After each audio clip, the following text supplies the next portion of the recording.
Assalamualaikum warahmatullahi wabarakatuh.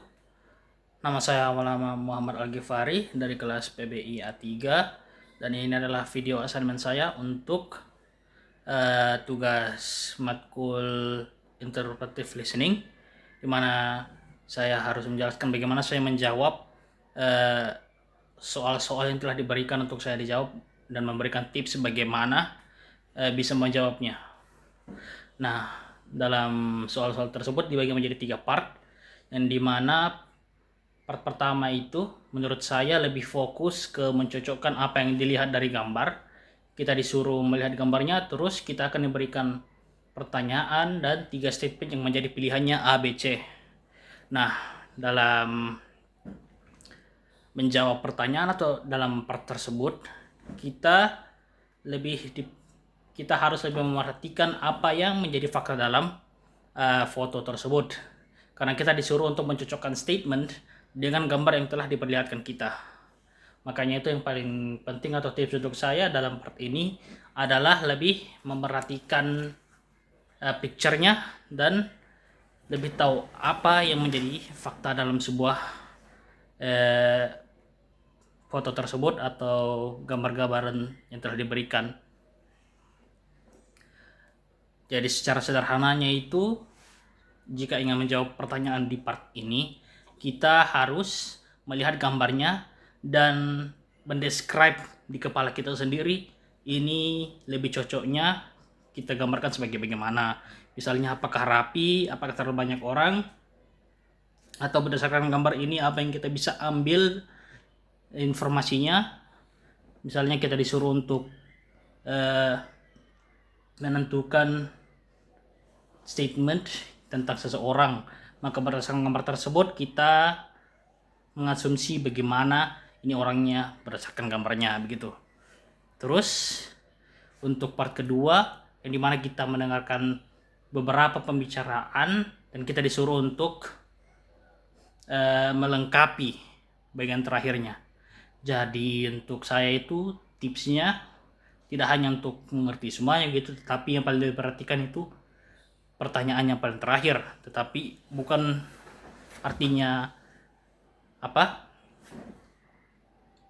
hanya memperhatikan pertanyaan terakhir, tetapi memperhatikan lebih, bukan hanya tetapi lebih memperhatikan yang terakhir, karena biasanya itu pertanyaannya paling mengkece itu yang terakhir, yang dimana walaupun di seluruh misalnya 2 percakapan pertamanya itu tentang misalnya parkiran atau suatu restoran, tetapi mungkin dia bertanya tentang arah itu di terakhirnya, atau bertanya tentang bagaimana menurutnya, atau bagaimana itu vibe-nya begitu.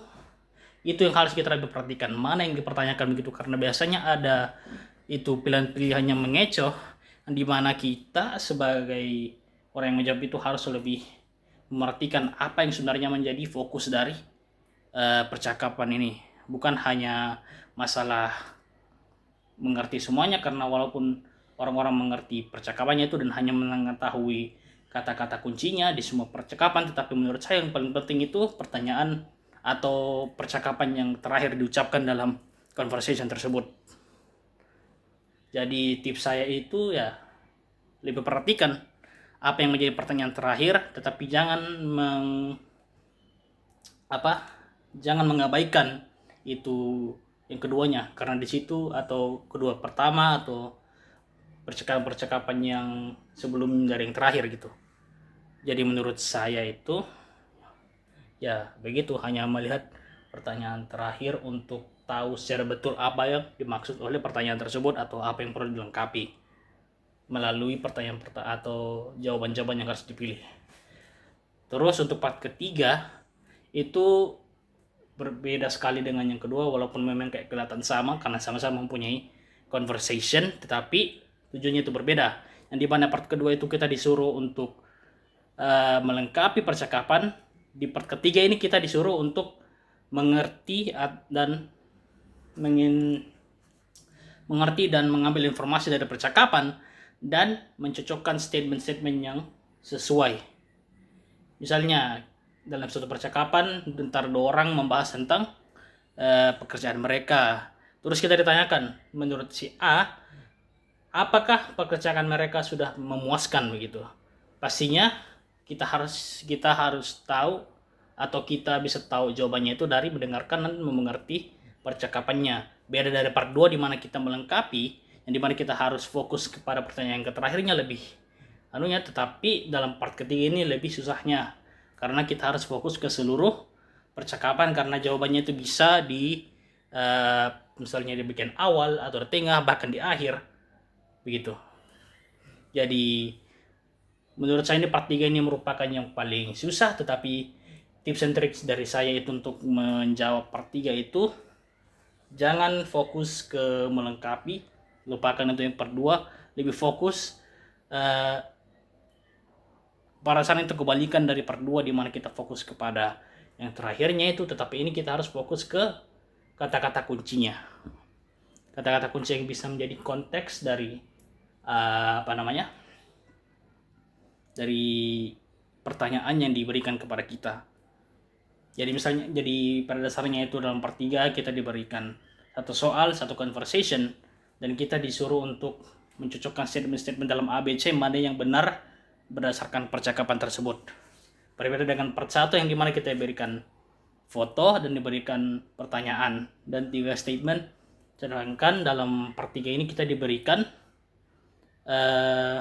percakapan dan kita harus memilih statement yang sesuai dengan percakapan tersebut, bukan berdasarkan fakta yang diberikan, tetapi berdasarkan apa yang kita mengerti dari percakapan tersebut.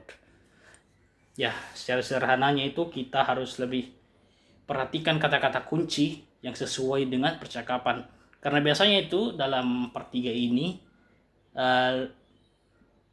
pilihan-pilihannya itu walaupun kayak mengkecoh begitu, tetapi pada dasarnya itu menurut saya kayak lebih sederhana gitu dari part 2 menurut saya pribadi ya. Mungkin ada yang berbeda pendapat bahwa part 3 memang paling sulit. Saya juga setuju kalau misalnya part 3 memang itu paling sulit bagi banyak orang kan, tapi menurut saya itu yang sudah memang terbiasa menerangkan bahasa Inggris itu lebih natural dalam mengerti percakapan dan tidak hanya berdasarkan gambar gitu. Ya, itu saja video assignment saya untuk tips and trik dalam menjawab pertanyaan-pertanyaan yang diberikan oleh saya. Dan bila ada kekurangan dari penyampaian saya dan ada yang kurang jelas, atau mungkin ada kontradiksi atau apa-apa saja yang menjadi kesalahan dalam video ini, saya mohon minta maaf. Dan itu saja dari saya. Wassalamualaikum warahmatullahi wabarakatuh.